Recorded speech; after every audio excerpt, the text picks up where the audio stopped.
Welcome to this Peak Prosperity podcast. I am your host, Chris Martinson, and it is June 14th, 2016. Energy. Specifically, oil and natural gas. These are always front and center on my mind because I'm not confused.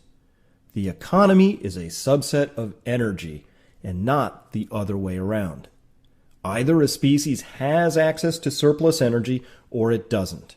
If you're a wolf who does not eat enough, you waste away and you eventually die. If an economy does not have surplus energy, it too skinnies down and simplifies.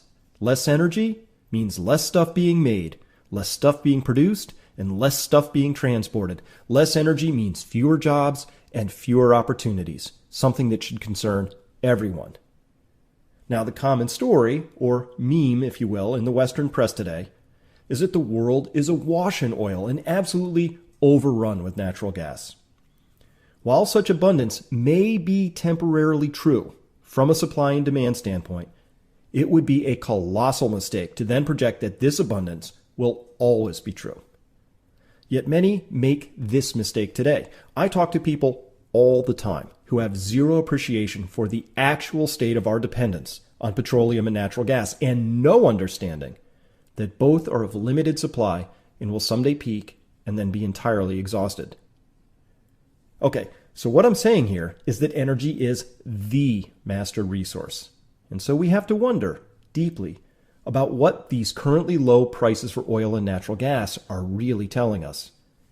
Separating the signal from the noise is essential, but never more so than when you are talking about the master resource.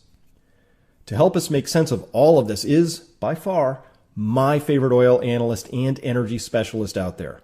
Arthur Berman is a geological consultant with 37 years of experience in petroleum exploration and production, with 20 of those years at Amoco, now known as BP.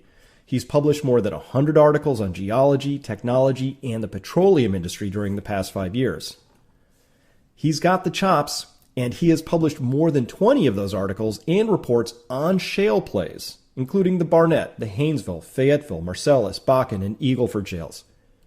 I follow him very closely at his blog, artberman.com, and you should too. Welcome, Art. It's great to have you back on. Let's dive right back in. You know, I'm reading lots of reports in the Wall Street Journal, other places that say that shale companies could make money at 30 a barrel. Oh no, they're going to come roaring back at 40 a barrel. Well, here we are at $50 a barrel. Has the shale business come roaring back? If we're talking about a break-even oil price of $30 and you're not talking about royalties and taxes and paying your employees and paying your debt service, well, yeah, you look pretty darn good. But you add in the normal cost of doing business, and now we're talking about a different story. So bottom line, Chris, is that there isn't an oil play in the United States or Canada that can break even at less than $50. And there isn't an oil play in the world, in fact, when you include country overhead, which is to say what a country like Saudi Arabia or Kuwait needs to balance its fiscal budget, which is overhead.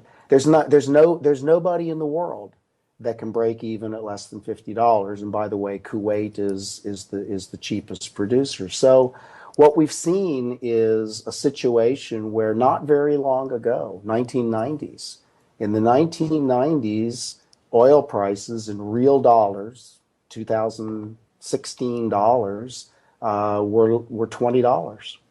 And companies and countries were making money, or enough to stay in business at least, at $20 oil. Okay, and what I'm telling you now is that in less than 20 years, or about 20 years, nobody can stay in business at less than 2.5 times that basic cost. And so the cost of energy, certainly the cost of crude oil, has gone up 2.5 times in 2 decades, and that has absolutely very significant implications for everything that we talk about and think about. And when we read in the press or on television that oil is just getting more and more abundant. Well, okay, I'm not going to argue with the abundance issue because that's another argument. But if it costs 2.5 more times to have all this abundance, then what's it really worth? That's an important piece of information to understand. So let's cover that information in more detail because I think it's vital here.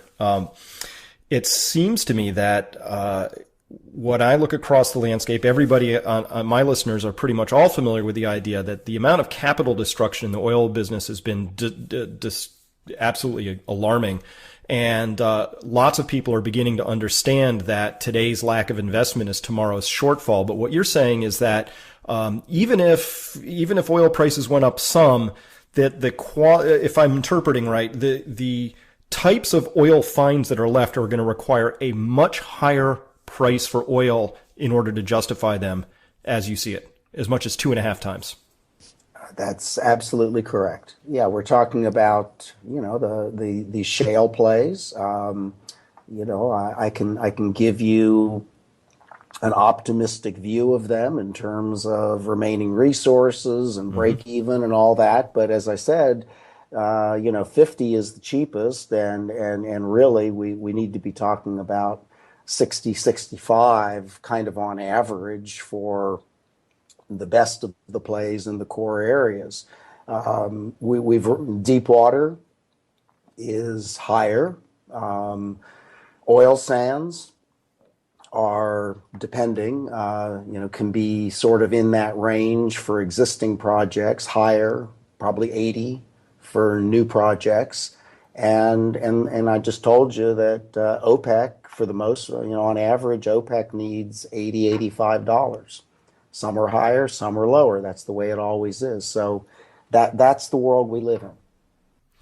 Well, in continuing this world, I keep reading about a lot of disagreement, but let's just say that existing conventional fields are declining at rates of between 3 and 6%, depending on who you're listening to.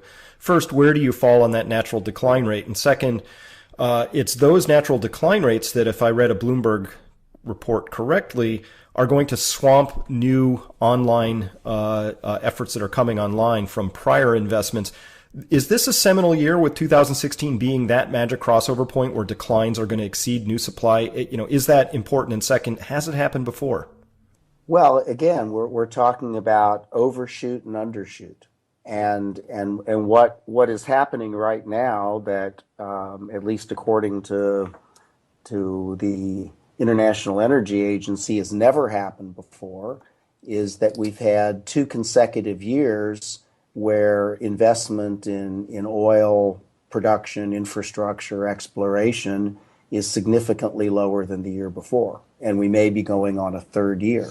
So with that in mind, and we're talking about, $500 billion less in 2000, if you take what we're going to spend in 2015 and 16 on these projects versus what we did in 2014. $500 billion. Okay, so that's going to come back and hammer us. It's absolutely going to hammer us, because you can't do that. You can't do that in any business, and you certainly can't do it in a capital intensive long-term business like we're in. And so it's important to understand that the time from discovery to first oil for big fields in the world has increased tremendously. It's gone from a couple of years, not too many decades ago, to 6 to 10 years on average. And a lot of the biggest fields that have been discovered over the last several decades,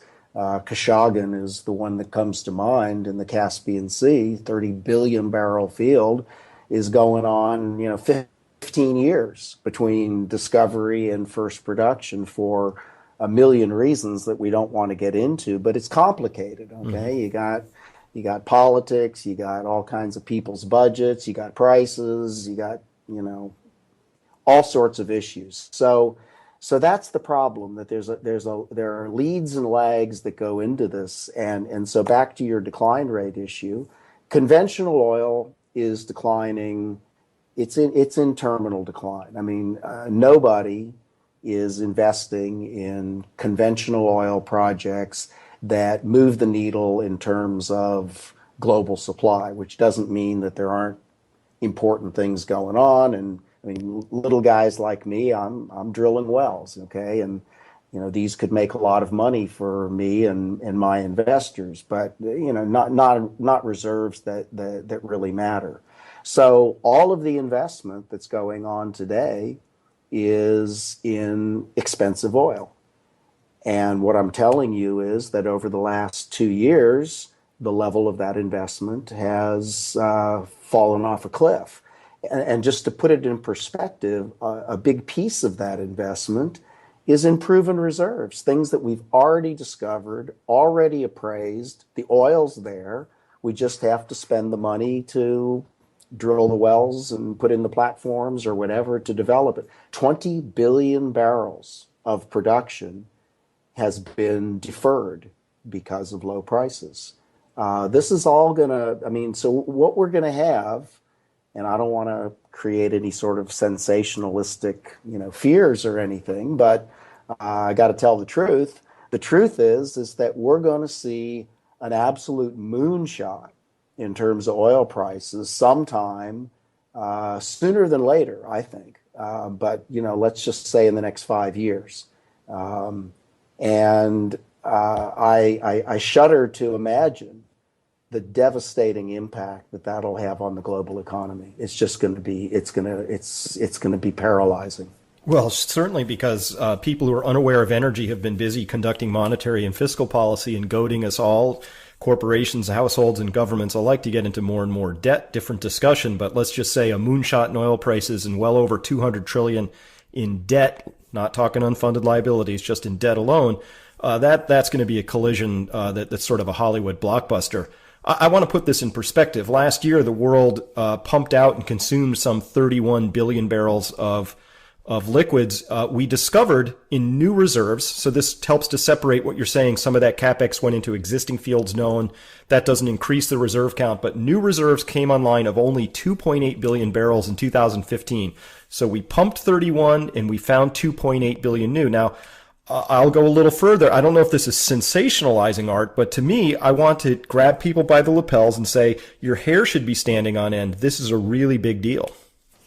It is a really big deal. There's no question about it. And yet, we are in this state of intoxication at the moment about the fact that the world is drowning in oil and that people can actually make money at $30 or $40. So there's a disconnect, and those who pay attention to your analysis and mine and some other people hopefully understand that and consider that in their how they manage their lives and their investments, because there's just no way that it isn't going to be a factor in the relatively near term.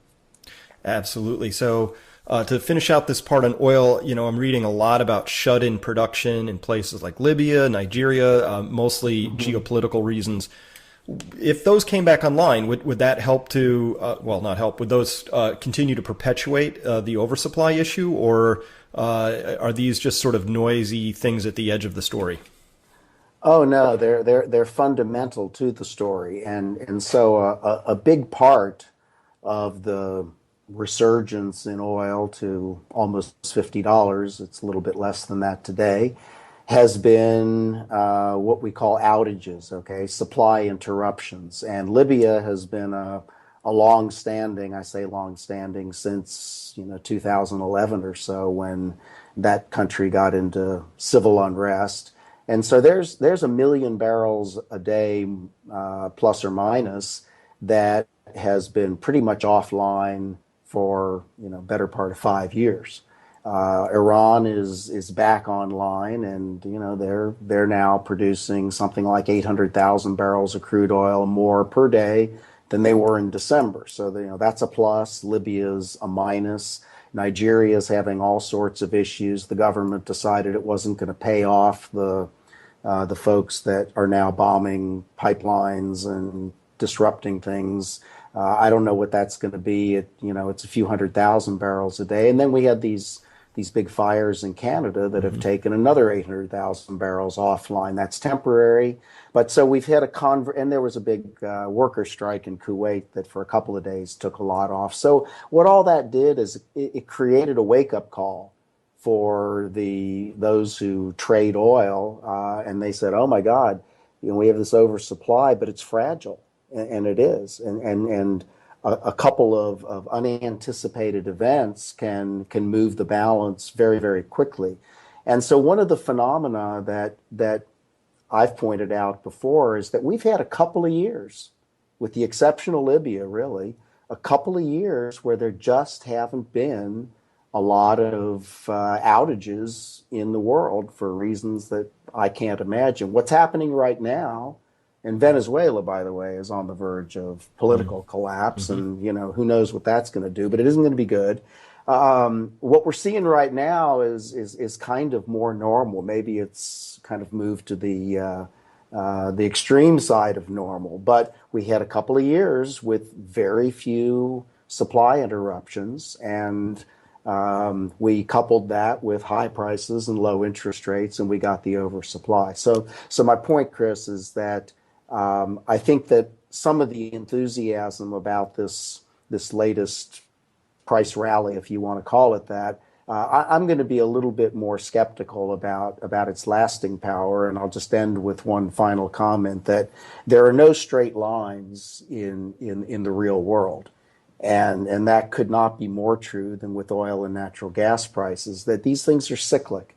And you look at the price cycles that we've seen just in the last year and a half, and this rally will end and prices will fall. They probably won't fall as low as they have been previously, but they will go down to some support level, maybe 35, maybe 45. I don't know what it is. It's probably closer to 40 or 45. And then they'll rise. The overall trend, I think, is up.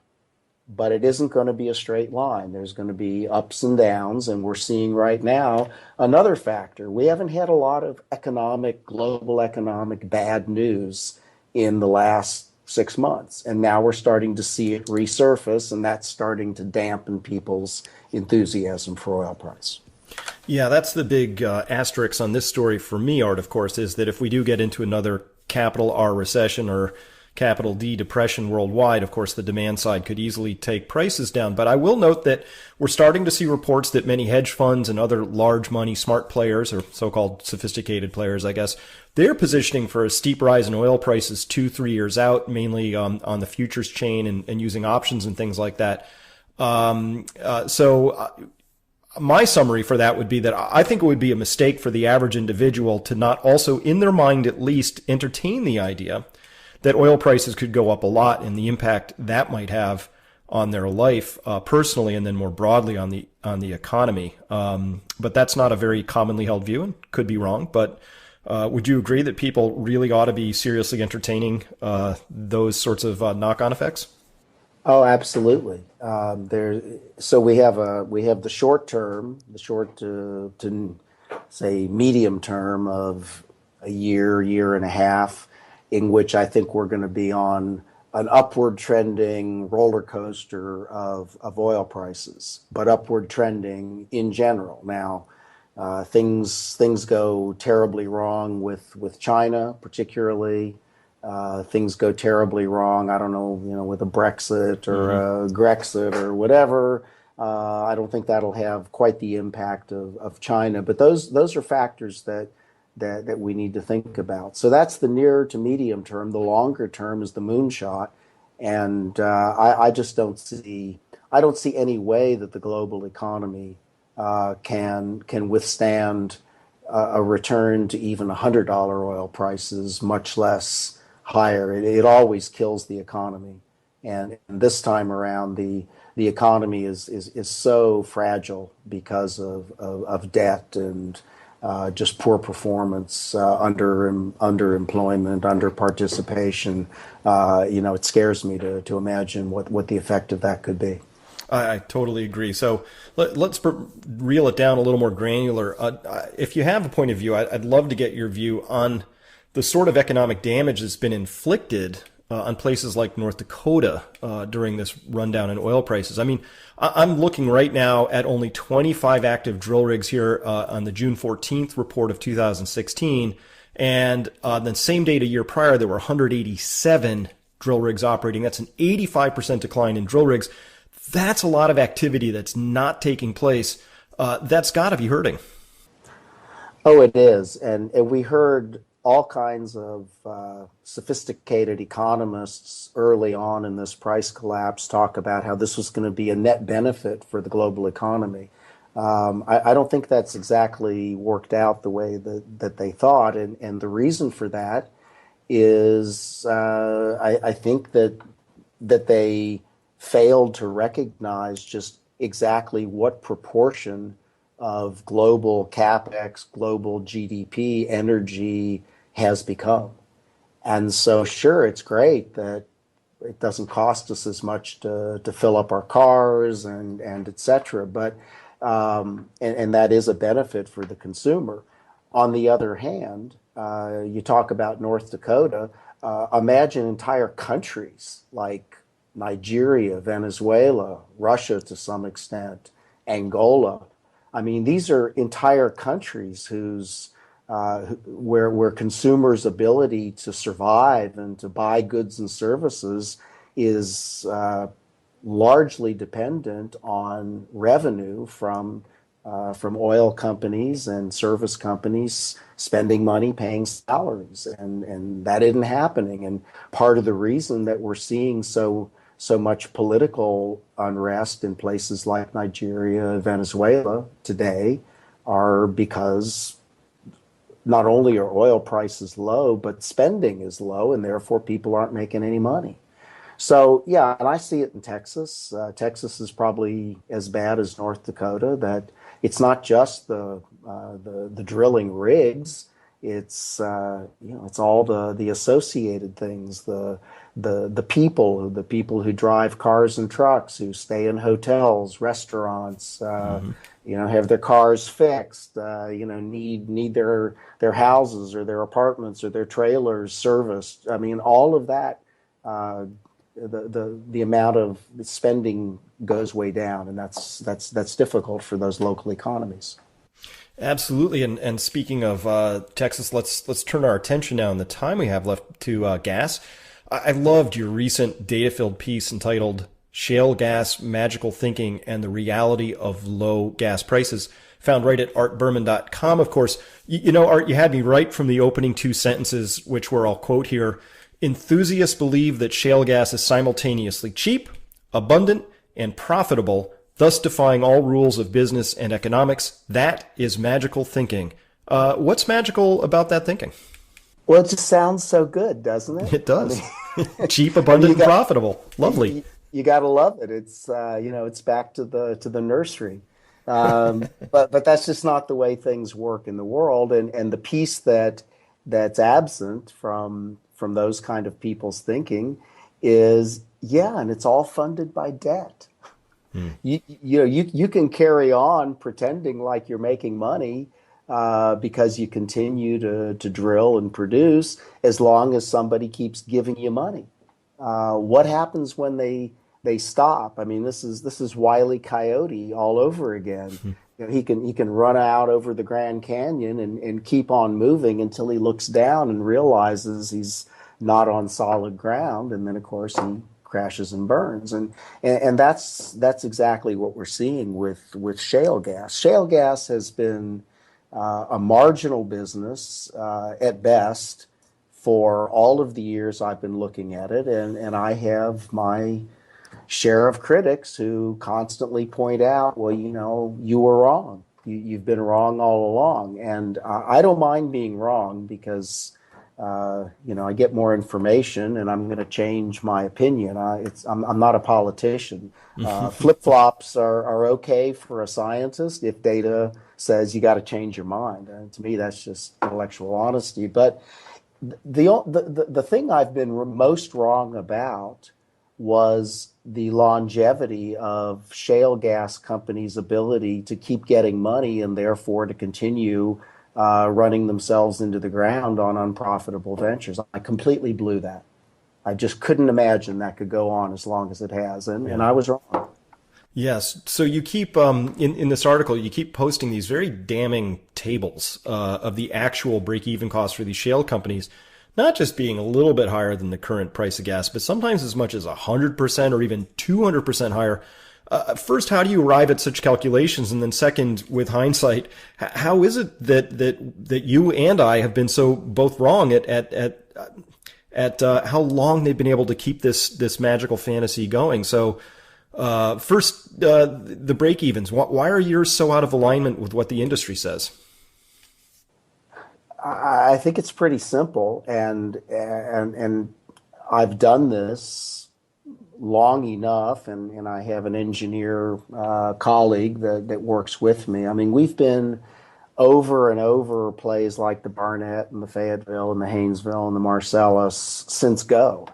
And yeah, it's fine if maybe you don't have enough information in 2008 or 2009 to predict exactly how things are going to work out as far as reserves and everything. But now we do. So how does that work? Well, we start with the basics. We look at what wells are probably going to produce, their estimated ultimate recovery. And we do that through a very standard process that has a certain amount of uncertainty, if that's a correct sentence. Mm-hmm. But over time, you get more confidence with more production history.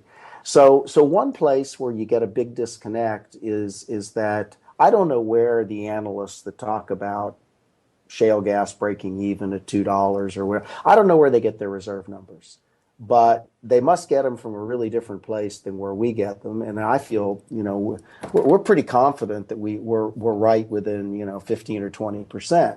So if you got a really big reserve number, well, your economics work out very favorably because you got a big number that's creating revenue.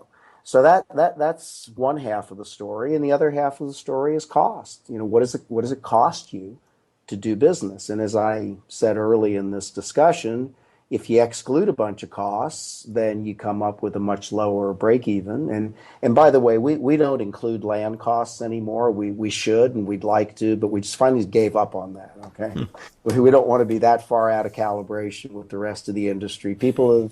They've written those costs down a long time ago, so fine. But basic costs of doing business, like paying your employees. If you don't have another profit center other than the well, then it's got to come back to the well. So we look at the costs, and where do we get the costs? The companies are required to disclose them to the Securities and Exchange Commission every quarter.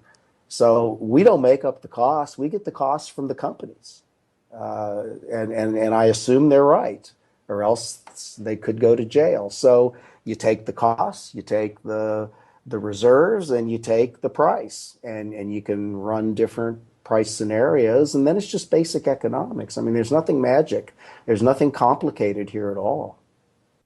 Now, in this same report, you also have a nice chart, and it shows that out of all the shale gas fields you're tracking, only one of them is producing more gas today than it was in a prior period.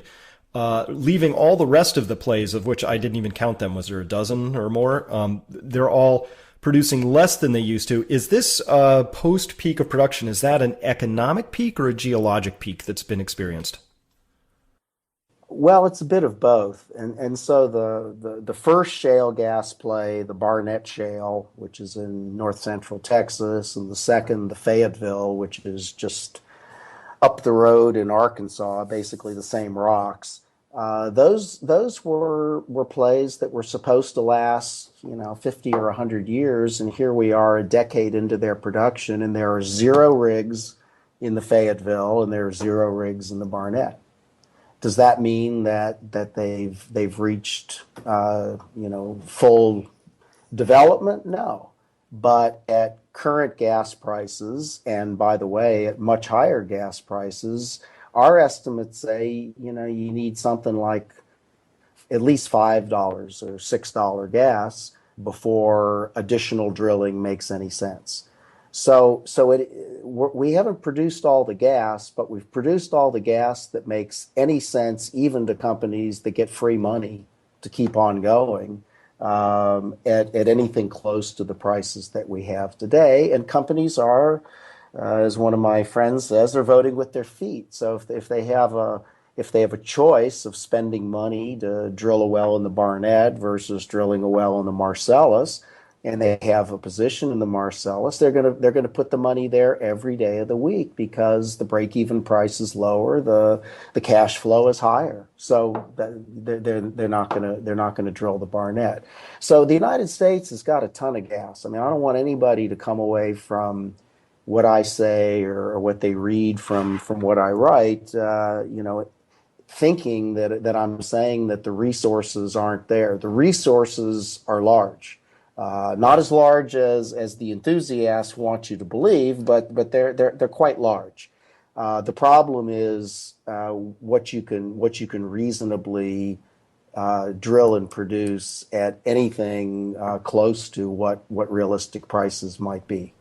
Well, now speaking of large, I noted that the EIA just recently came out in a shale basin in Colorado and said, yeah, there's maybe, we're going to have to up our estimate by tenfold higher than we thought. They announced 66 trillion cubic feet there for the taking in this basin in Colorado.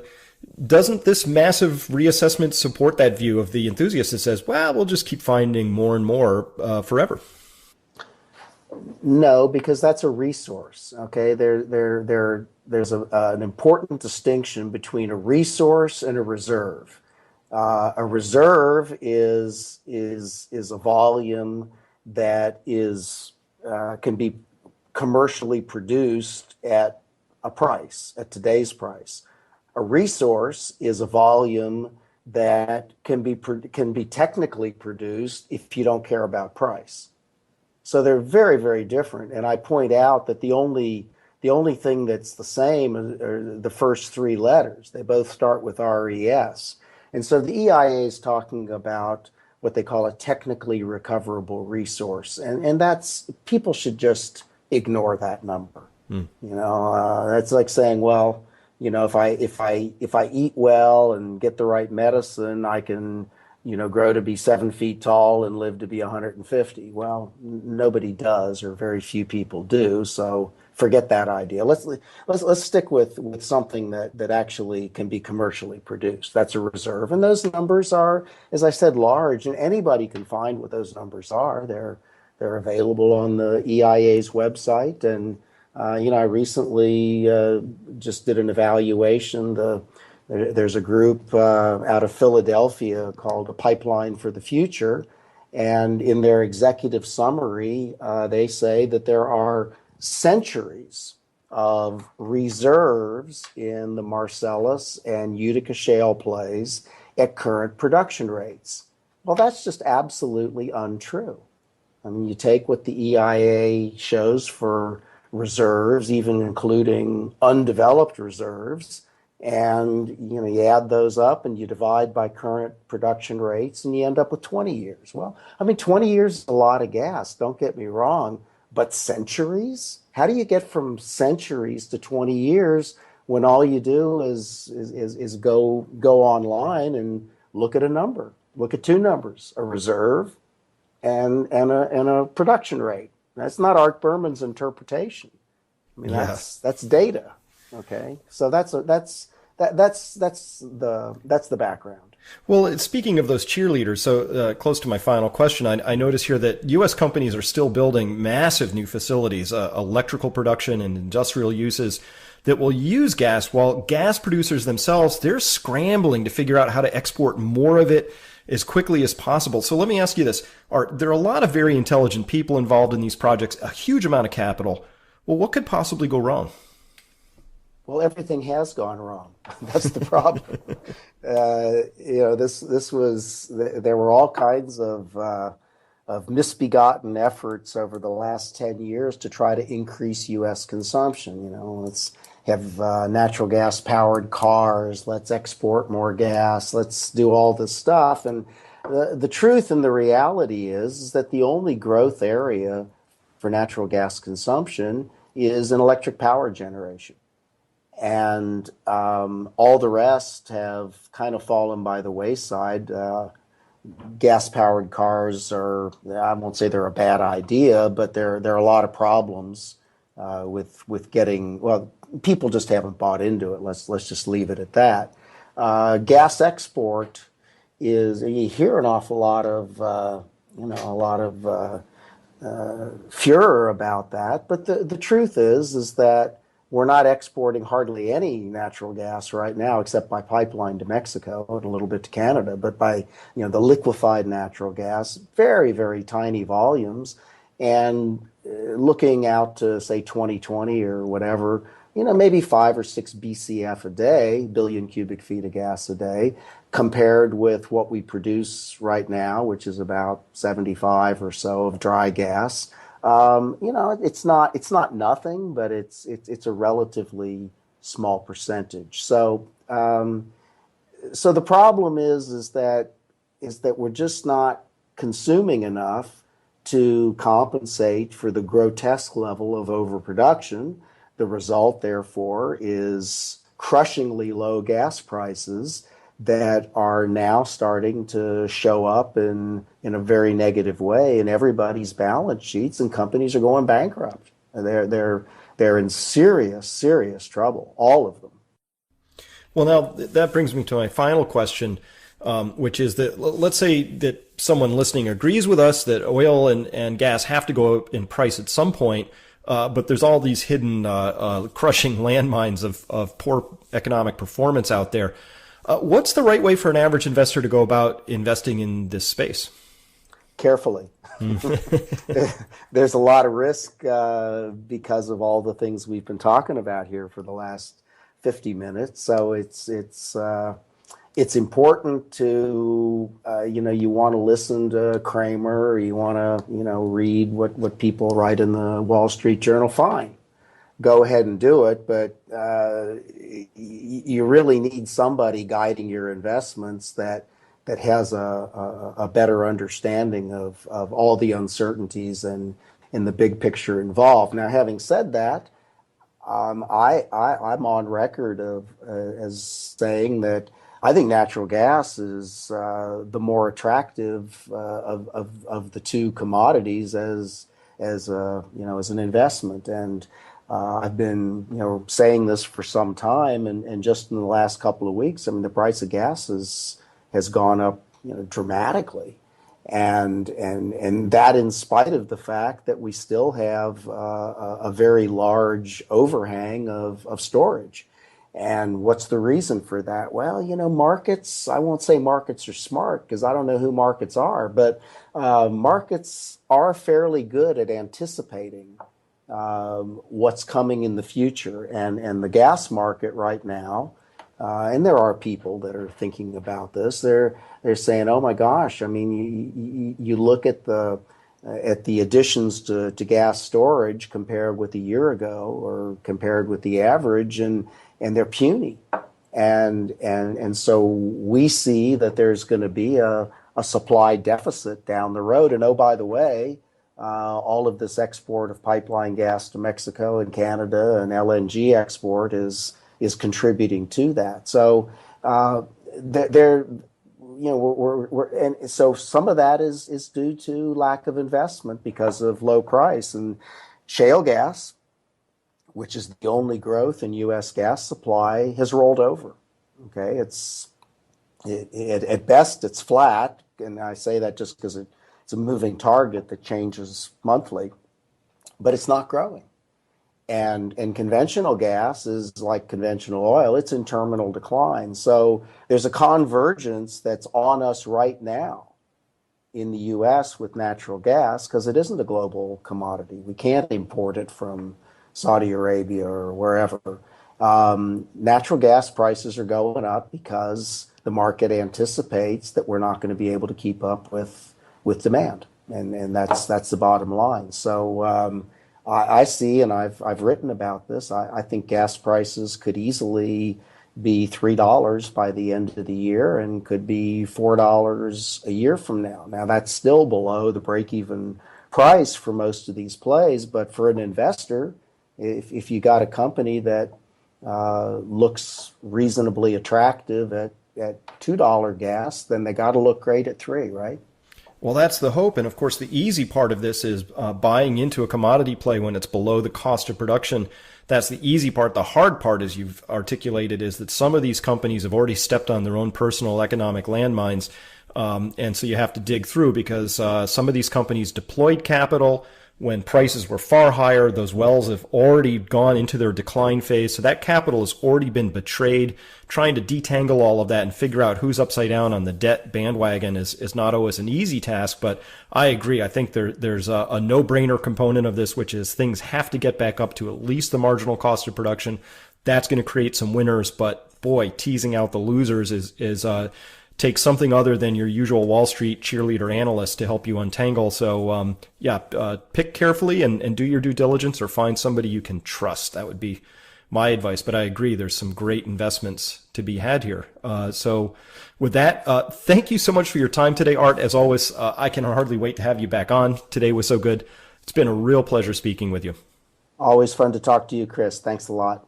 We've been talking with Art Berman. His website is artberman.com. You should read it. And this is Chris Martenson signing off. It would be a colossal mistake to then project that this abundance will always be true.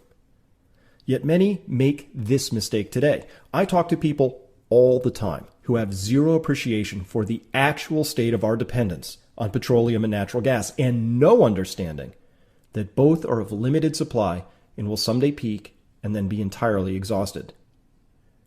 Okay, so what I'm saying here is that energy is the master resource. And so we have to wonder deeply about what these currently low prices for oil and natural gas are really telling us. Separating the signal from the noise is essential, but never more so than when you are talking about the master resource. To help us make sense of all of this is, by far, my favorite oil analyst and energy specialist out there. Arthur Berman is a geological consultant with 37 years of experience in petroleum exploration and production, with 20 of those years at Amoco, now known as BP. He's published more than 100 articles on geology, technology, and the petroleum industry during the past 5 years. He's got the chops, and he has published more than 20 of those articles and reports on shale plays, including the Barnett, the Haynesville, Fayetteville, Marcellus, Bakken, and Eagle Ford shales. I follow him very closely at his blog, artberman.com, and you should too. Welcome, Art. It's great to have you back on. Let's dive right back in. You know, I'm reading lots of reports in the Wall Street Journal, other places that say that shale companies could make money at 30 a barrel. Oh no, they're going to come roaring back at 40 a barrel. Well, here we are at $50 a barrel. Has the shale business come roaring back? If we're talking about a break-even oil price of $30 and you're not talking about royalties and taxes and paying your employees and paying your debt service, well, yeah, you look pretty darn good. But you add in the normal cost of doing business, and now we're talking about a different story. So bottom line, Chris, is that there isn't an oil play in the United States or Canada that can break even at less than $50. And there isn't an oil play in the world, in fact, when you include country overhead, which is to say what a country like Saudi Arabia or Kuwait needs to balance its fiscal budget, which is overhead. There's nobody in the world that can break even at less than $50. And by the way, Kuwait is the cheapest producer. So what we've seen is a situation where not very long ago, 1990s, in the 1990s, oil prices in real dollars, 2016 dollars, were $20. And companies and countries were making money, or enough to stay in business at least, at $20 oil. Okay, and what I'm telling you now is that in less than 20 years, or about 20 years, nobody can stay in business at less than 2.5 times that basic cost. And so the cost of energy, certainly the cost of crude oil, has gone up 2.5 times in 2 decades, and that has absolutely very significant implications for everything that we talk about and think about. And when we read in the press or on television that oil is just getting more and more abundant, well, okay, I'm not going to argue with the abundance issue because that's another argument. But if it costs 2.5 more times to have all this abundance, then what's it really worth? That's an important piece of information to understand. So let's cover that information in more detail because I think it's vital here. It seems to me that when I look across the landscape, everybody on my listeners are pretty much all familiar with the idea that the amount of capital destruction in the oil business has been absolutely alarming. And lots of people are beginning to understand that today's lack of investment is tomorrow's shortfall. But what you're saying is that welcome to this Peak Prosperity podcast. I am your host, Chris Martinson, and it is June 14th, 2016. Energy, specifically oil and natural gas. These are always front and center on my mind because I'm not confused. The economy is a subset of energy and not the other way around. Either a species has access to surplus energy or it doesn't. If you're a wolf who does not eat enough, you waste away and you eventually die. If an economy does not have surplus energy, it too skinnies down and simplifies. Less energy means less stuff being made, less stuff being produced, and less stuff being transported. Less energy means fewer jobs and fewer opportunities, something that should concern everyone. Now, the common story, or meme, if you will, in the Western press today, is that the world is awash in oil and absolutely overrun with natural gas. While such abundance may be temporarily true from a supply and demand standpoint,